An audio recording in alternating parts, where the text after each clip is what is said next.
Continuation to chapter 1, now we move to the last part of chapter 1 where we in concepts of communication, where we talk of the impact of technology on today's communication.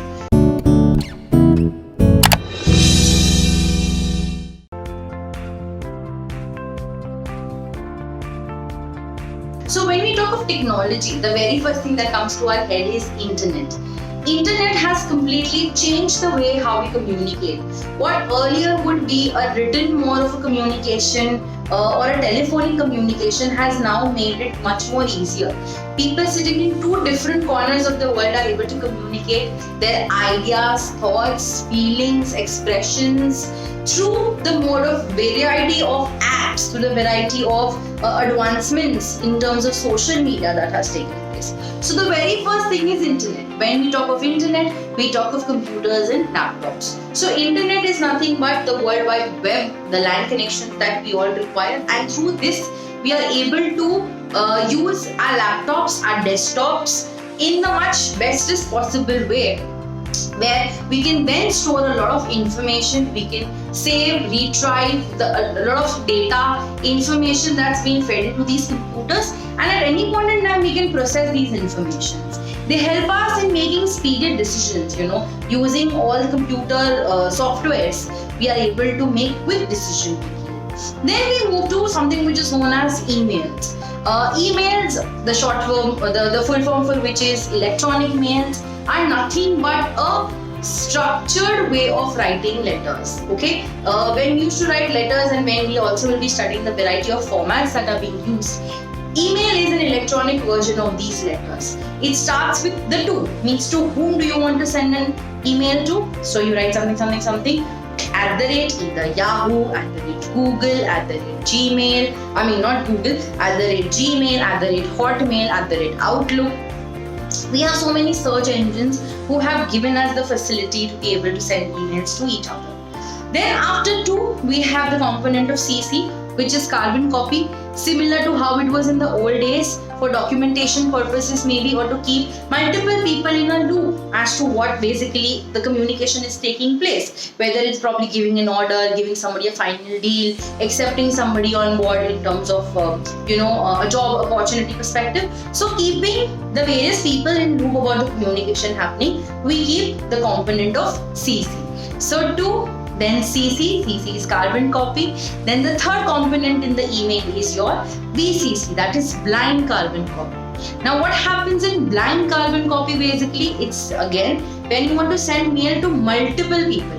More or less this is used in sales marketing parameter, or maybe it is used with regards to these top level executives who may be communicating to their employees, but they do not want the employees to know who other people are there who have been marked the same mail to.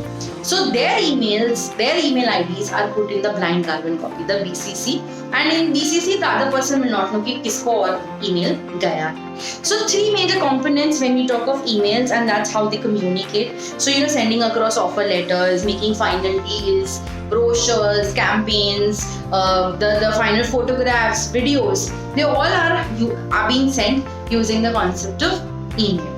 Then the third terms in terms of technological advancement, we can talk about blogs. Blogs have changed the way we look at the world. A lot of information is nowadays furnished by just reading blogs written by maybe naive people, somebody who's completely new to the field, to experienced people who've experienced a lot of things and want to share it with the world so that accordingly people can make decisions. So when we talk of blogs, it is a concept that started around the late 1990s, and today it's taken up the worldwide storm just in a span of 20 years to be precise. 25 years, it's changed the way we communicate, it's changed the way we look forward. So reviews, suggestions, advices, everything can be found on blogs. And with blogs, there are a variety of blogs. When we talk of vlogs, that is video logs, people make video of maybe places they go to, or the kind of clothes that you should wear in terms of fashion, in terms of hair, whatsoever. So video blogs. What in a way you are looking at is nothing but an example of a video blog, right? Then we have something which is known as Photoblocks. Through photos, you're communicating everything. It's just photos and maybe captions. blogs can be on Instagram. It can be using certain free sites, that is the wordpress.com or blogs.com, blogpost.com. These are various multiple sites that allow you to work on it. Then there are art blogs. People who are creative with their work and they want probably to get in orders, or they just want to entertain people, by giving them a visual aesthetic appeal look. So they have something which is known as the art blogs. To add to it, we have corporate blogs also, blogs that are written by authors associated with certain organizations, and then they keep giving out people the latest insights about what's happening in an organization. And with blog, we also need to understand that there is something that's taking up a lot of, is trending currently, is the whole concept of maps, that is multi-author blogs. Means variety of authors, not variety, more than 2 or 3 authors come together and maybe on similar subjects, they put their reviews on it for people to read. So they have all the 3 authors or 4 authors or 10 authors, whatever the capacity of these various sites are. They make a platform, they make a common ID, they all have access to it, and time and again they keep posting their content on the same blog. So maps, that is multi-author blogs, are trending a lot. Then we move to a more tweeted version, which is known as the Twitter. Twitter in recent times has become a phenomenon in terms of trending their posts, in terms of trending the content. It gives you an opportunity to express yourself in flat 140 words, 140 characters is how it put forward, including the hashtags. So people who write and post are known as the things that they post are known as tweets, and the people who follow them are their followers. The ones that they follow are their followings, and if their followers are resharing their work, retweeting the word, that is it is known as retweeting, and helps people connect, spread across maybe ideas, messages, just in few words, right? With that, we move to the last part, which is the more second last part, which is Facebook. Started by Mark Zuckerberg, a Harvard student. Interest levels initially were just to able to connect to people in the vicinity, but slowly it became a boom, a bang, and today we have multiple people on Facebook. So it not just connects friends and families, but Facebook now has also become a medium of communicating on business parameters.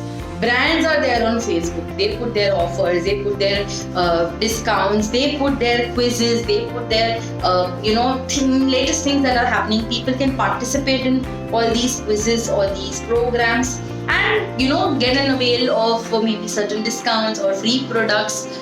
People are able to communicate to the company directly in terms of feedback. If they've not liked a particular product, best is go on Facebook, lash out your heart, tag the concerned company, and bam, you are they know what you have issues with, right? So Facebook has also become one way of communicating, and a different way of communicating. Somebody in interiors is able to connect with somebody in the highly metropolitan cities.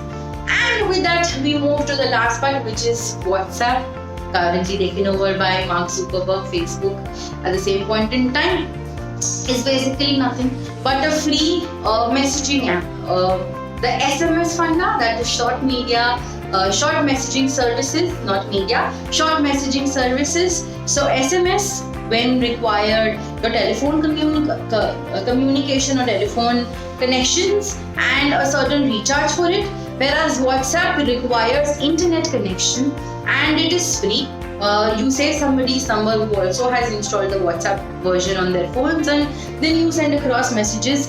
With the latest advancements, considering we have the work from home situations, WhatsApp is also giving you all the option of creating your own groups, creating your teams, and being able to communicate. So you have group calls on not just Facebook, but also on WhatsApp, and able to communicate. So you are able to send. They've also started a feature of online payments using the WhatsApp app. Not so much used currently, but in the process of development. So you share across photos, files, videos, images, and messages using the WhatsApp app. So we see from how we used to probably communicate using signs and signals.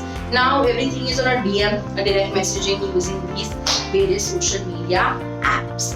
With this, we communicate chapter 1, module 1, and move to the second module to understand the ways or the methods of communication.